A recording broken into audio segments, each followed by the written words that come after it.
اہل بیت کا راندہ ہوا ابلیس سے بھی آگے چلا جاتا ہے. یہ ایک تاریخ ہے. حضور سید عالم صلی اللہ علیہ وسلم نے فرمایا اذا اختلفوا قبیلۃ من العرب فصاروا حزب ابلیس. جو شخص میری اہل بیت سے مختلف ہو گیا، خاص کر وہ عرب قبیلے کا نام لیا نسن، فصاروا حزب ابلیس، اہل بیت کی تو مخالفت ابلیس بنا دیتی ہے. اہل بیت پر حملہ کرنا یہ کہاں کی انسانیت اور اسلامیت ہے؟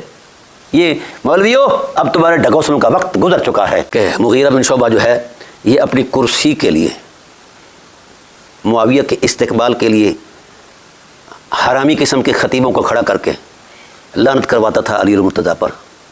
اگر اتنی غیرت مند ذات ہوتی معاویہ کی، یا اتنا غیور اور اتنا حلیم متبع ہوتا تو چلو علی سے دشمنی ہی تھی، لیکن اس وقت اسے کہہ دیتا، روک دیتا کہ یار یہ کام نہیں ٹھیک. یہ شوق رہا ہے تمہارے ننھال کا برولویو، اہل بیت کی توہین کرنا اور اہل بیت کو ستانا، اہل بیت کا خاتمہ، یہ ان کا بھی شوق تھا اور آج تمہارا بھی شوق ہے.